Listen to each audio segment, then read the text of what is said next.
Kupiansk-Vostlovoy. Ce nom a résonné dans les comptes rendus pendant 3 ans de guerre, avec une régularité accablante, mais est toujours resté en périphérie de l'attention, éclipsé par des batailles plus retentissantes pour Artemivsk, Avdiivka, Vuhledar. Pour les non-initiés, c'était simplement une autre localité sur la carte de la région de Kharkiv, l'une des centaines de petites villes devenues théâtre de combats de position. Mais pour les planificateurs militaires des deux camps, Kupiansk-Vostlovoy avait une toute autre signification. C'était un nœud dont dépendait l'approvisionnement de tout un groupement de troupes ukrainiennes.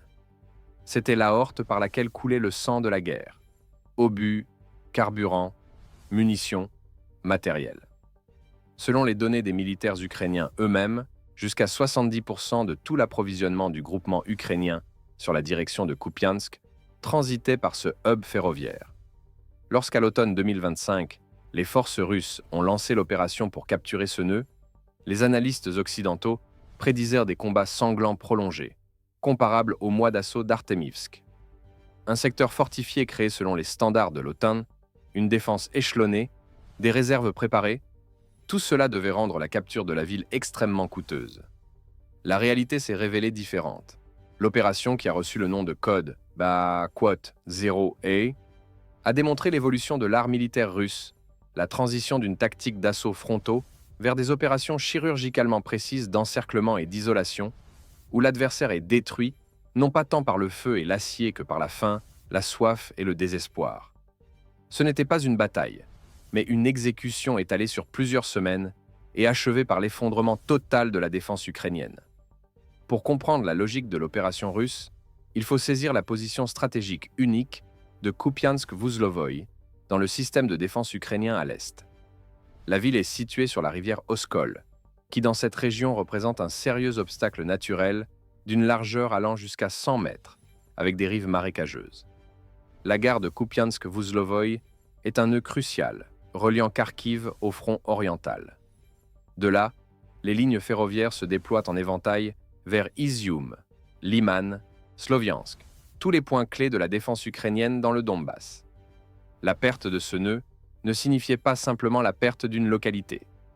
C'était un coup systémique, porté à toute la logistique du groupement ukrainien, forçant à acheminer les cargaisons par des itinéraires détournés, multipliant considérablement le temps de livraison et la consommation de carburant. De plus, Kupiansk-Vostlovoy lui-même était situé sur la rive gauche de l'Oskol, tandis que les principales forces de la défense ukrainienne se trouvaient sur la rive droite. Cela créait une vulnérabilité. La garnison de la ville était avancée, sur la rive occidentale de la rivière, reliée aux forces principales par seulement quelques ponts. Le commandement ukrainien comprenait parfaitement ce problème. Dans une note analytique de la 14e brigade mécanisée séparée des forces armées ukrainiennes, dont une copie est ensuite tombée entre les mains des militaires russes, il était dit textuellement « La perte du contrôle des passages dans cette zone entraînera l'effondrement de la défense sur la rive gauche en 72 heures. » Cette reconnaissance est devenue une feuille de route pour les planificateurs russes. Ils ont vu non pas simplement une vulnérabilité, mais un défaut fondamental dans le système de défense ukrainien qui pouvait être exploité avec une efficacité maximale. L'opération a été planifiée non pas comme un assaut frontal traditionnel, avec préparation d'artillerie massive et vagues d'infanterie prenant d'assaut les fortifications. Le commandement russe a choisi une autre approche, qui peut être caractérisée comme une intervention chirurgicale.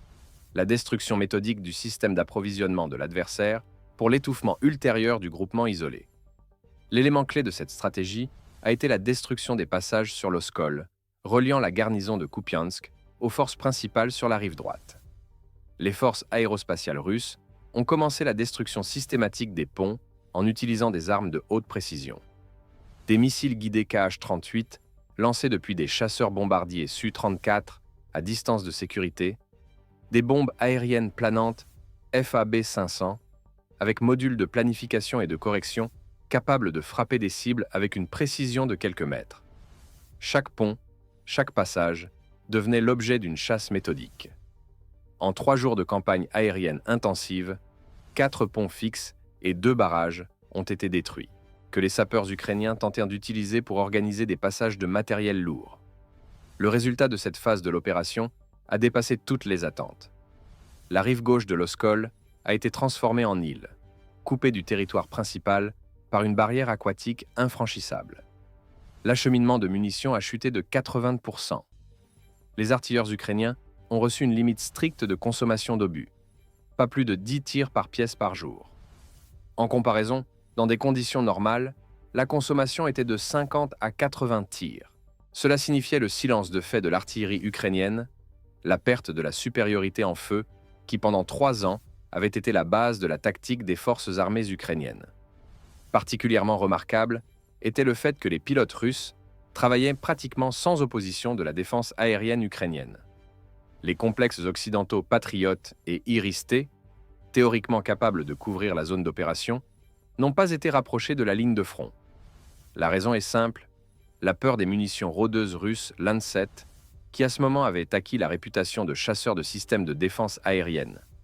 Le commandement des forces armées ukrainiennes n'a pas osé avancer les complexes occidentaux coûteux dans la zone de portée des drones, laissant de fait ses troupes sans couverture aérienne. Pendant que le commandement ukrainien tentait de comprendre l'ampleur de la catastrophe avec les ponts et d'organiser des routes d'approvisionnement alternatives, le commandement russe passait à la deuxième phase de l'opération, la manœuvre d'encerclement. Ici a été appliquée une tactique classique de tromperie, affinée par l'école militaire soviétique. Sur le flanc nord, dans la région du village de Sinkivka, les troupes russes ont déployé un assaut féroce et sanglant des positions ukrainiennes. Les attaques se succédaient par vagues, accompagnées d'une préparation d'artillerie massive, créant l'impression que c'était précisément là que le coup principal était porté. Le commandement ukrainien, voyant ce tableau, a tiré une conclusion logique mais fatale. La direction principale de l'offensive russe était le flanc nord. Des réserves d'élite y ont été rapidement transférées, notamment des unités auparavant positionnées sur le flanc sud de la défense. C'était précisément ce que cherchait le commandement russe.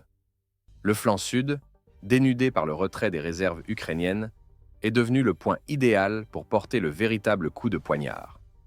Dans la région du village de Pechanoe, des groupes d'assaut russes, utilisant du matériel léger, motos et buggies, permettant de franchir rapidement les champs de mines par des passages étroits, ont réalisé une percée fulgurante.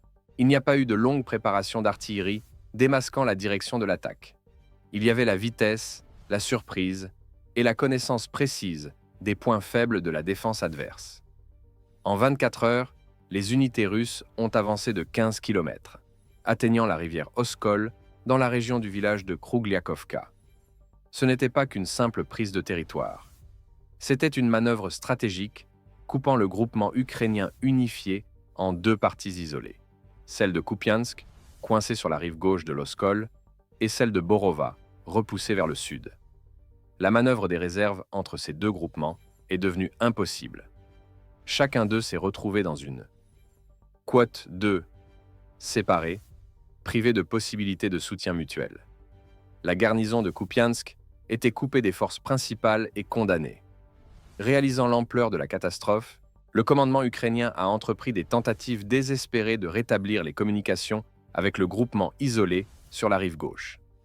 Des tentatives de construction de passages de pontons ont commencé, des ponts flottants qui pouvaient être déployés en quelques heures. Mais cette opération, qui a reçu parmi les sapeurs ukrainiens le nom sinistre de roulette des pontons, s'est transformée en jeu mortel à l'issue prévisible. Le renseignement russe, utilisant des drones patrouillant constamment au-dessus de la rivière, détectait instantanément toute tentative de construction de passage. Les coordonnées étaient transmises aux unités d'artillerie équipées d'obus guidés de haute précision Krasnopol. Ces obus, équipés d'un système de guidage laser, frappent les cibles avec une probabilité allant jusqu'à 90% dès le premier tir. Les pontons, les camions chargés de munitions tentant de traverser la rivière, le matériel de génie, tout était détruit méthodiquement et impitoyablement. Pour un passage réussi ayant réussi à livrer une cargaison sur la rive gauche, il y en avait 3 ou 4 détruits. Les pertes étaient inacceptablement élevées, mais le commandement ukrainien continuait d'envoyer hommes et matériel à l'abattoir, n'ayant pas d'alternative. 7 jours d'isolement ont conduit à une famine catastrophique d'obus. L'artillerie ukrainienne sur la rive gauche de l'Oskol s'est tue. Les pièces restaient silencieuses, transformées en ferraille inutile, faute de munitions. Pour les artilleurs russes, c'était une fête.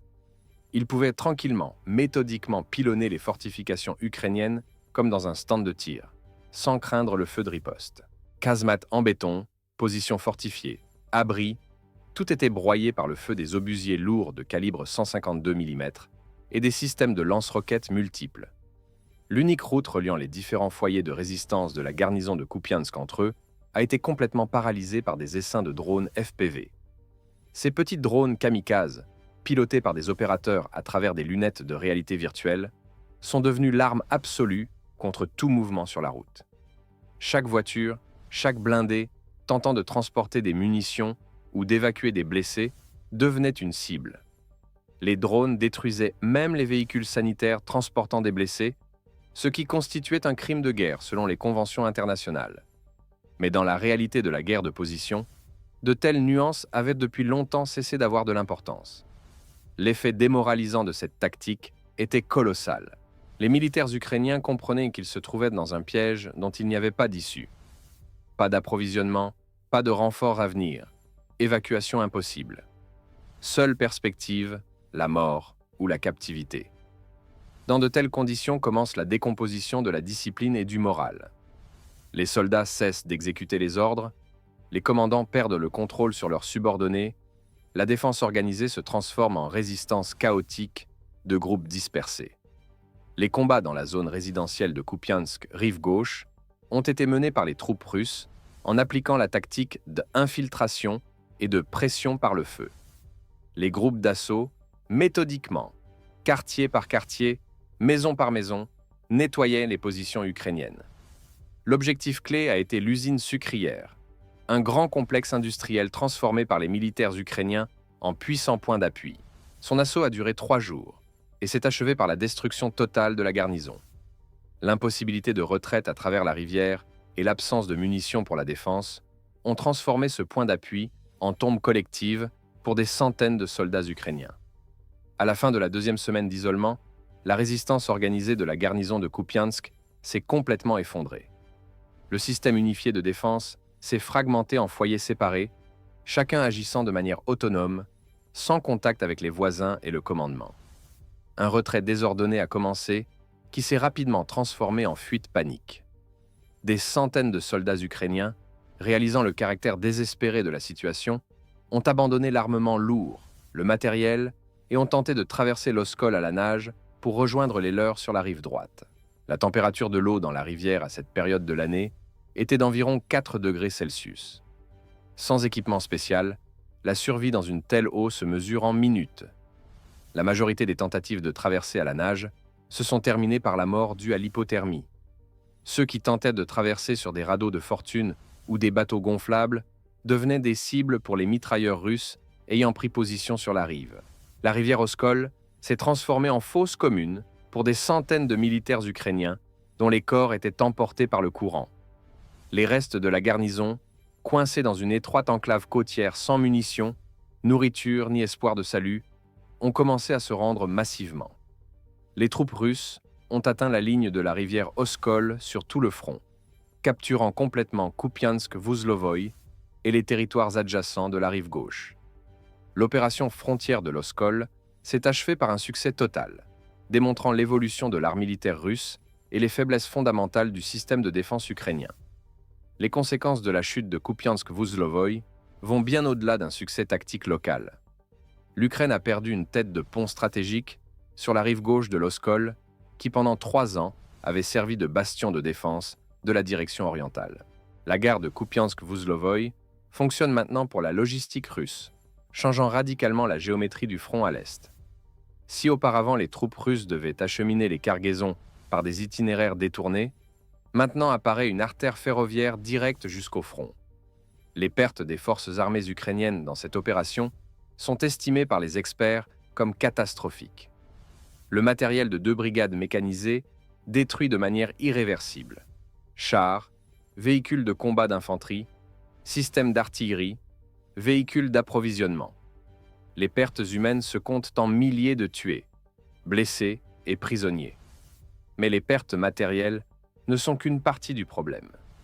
Le préjudice moral n'est pas moins considérable.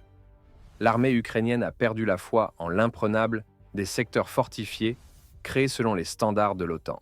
Elle a vu qu'aucune fortification en béton ni défense échelonnée ne sauveront si l'adversaire est capable de couper l'approvisionnement et de détruire méthodiquement un groupement isolé. La rivière Oskol est devenue une nouvelle ligne naturelle de défense pour les troupes ukrainiennes. La franchir à nouveau en surmontant la résistance des troupes russes retranchées sur la rive gauche sera une tâche d'une extrême complexité, exigeant des ressources colossales que les forces armées ukrainiennes n'ont tout simplement pas. De plus, la capture de Kupiansk-Vuzlovoï crée un effet domino pour toute la défense ukrainienne à l'est. Une menace surplombante s'est formée sur tout le groupement de Donetsk des forces armées ukrainiennes depuis le nord. Les troupes russes ont obtenu la clé de Sloviansk, la dernière grande ville du Donbass, restant sous le contrôle du régime de Kiev. L'opération frontière de l'Oskol entrera dans les manuels d'arts militaires, comme exemple modèle d'application d'actions indirectes, où l'adversaire est détruit non pas tant par la puissance de feu que par une manœuvre habile et l'isolation. Le commandement russe a démontré sa capacité à une planification complexe multiphase, où chaque étape de l'opération découlait logiquement de la précédente et créait les conditions pour la suivante. Destruction des ponts, manœuvre de diversion au nord, coup de poignard au sud, isolation et étouffement.